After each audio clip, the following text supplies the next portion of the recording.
एक नंबर प्रश्न है स्वामी दयानंद का जन्म किस वर्ष हुआ था? तो स्वामी दयानंद का जन्म 1824 में इसमें हुआ था। Option C right answer.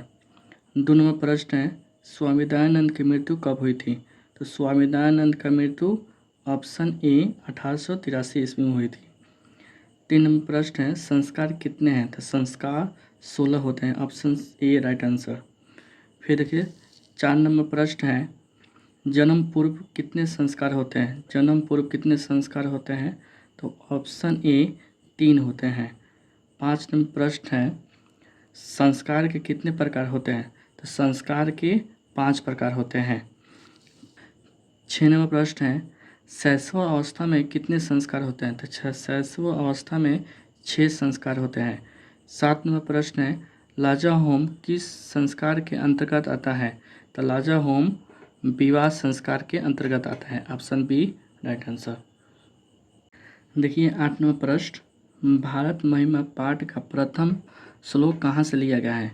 तो भारत महिमा पाठ का प्रथम श्लोक विष्णु पुराण से लिया गया है। Option B right answer.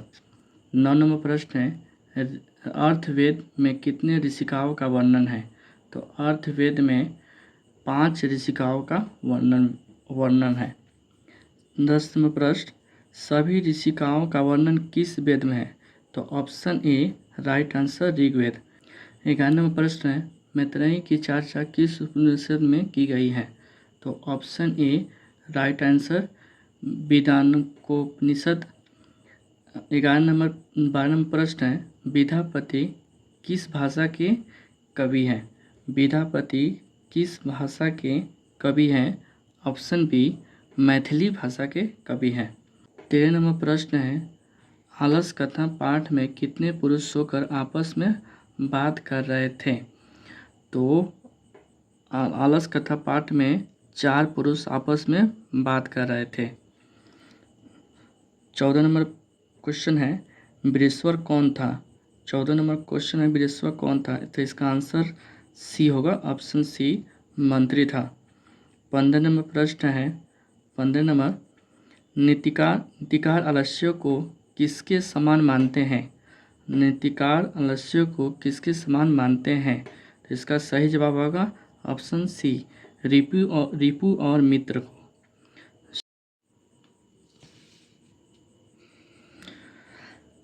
16 number प्रश्न है मैथिली के अलावा किस भाषा में विद्यापति का स्वामित्व था? तो 16 का आंसर होगा ऑप्शन सी संस्कृत में।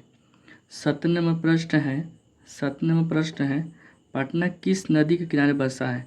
पटना गंगा नदी के किनारे बसा है।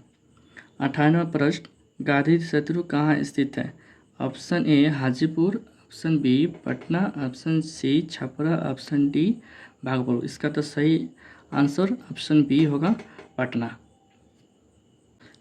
देखिए 19 नंबर प्रश्न है सत्यमेव जयते कहाँ से लिया गया है? तो इसका सही आंसर होगा ऑप्शन डी मुंडकोपनिषद से। 20 नंबर प्रश्न है नानेरितम में कौन सी संधि है? ऑप्शन ए स्वर संधि, ऑप्शन बी व्यंजन संधि, ऑप्शन सी विसर्ग संधि, ऑप्शन डी दीर्घ संधि। तो इसका आंसर आप कमेंट में दीजिए।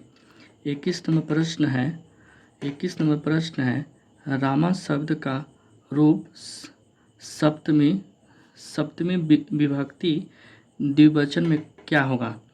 तो ऑप्शन सी रमया। 22 नंबर प्रश्न है पिछंतु किस लकार का रूप है? तो ऑप्शन डी आंसर हो इसका लट लकार।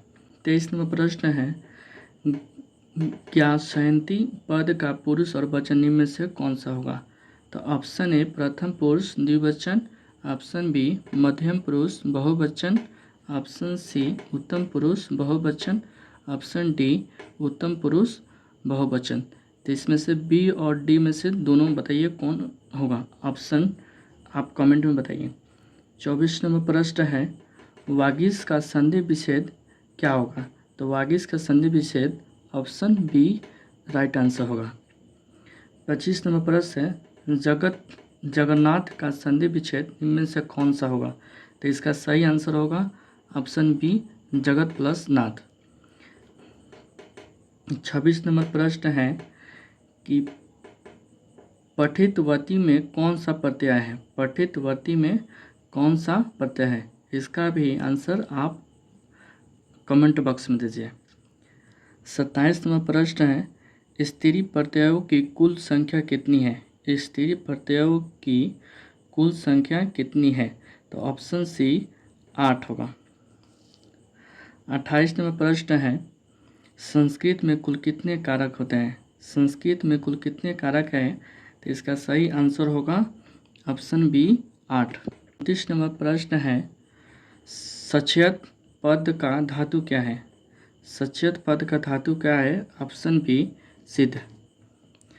30 नंबर लास्ट प्रश्न है विप्राय गादरती रेखांकित पद में कौन सा विभक्ति है, तो इसका सही आंसर होगा चतुर्थी, ऑप्शन ए।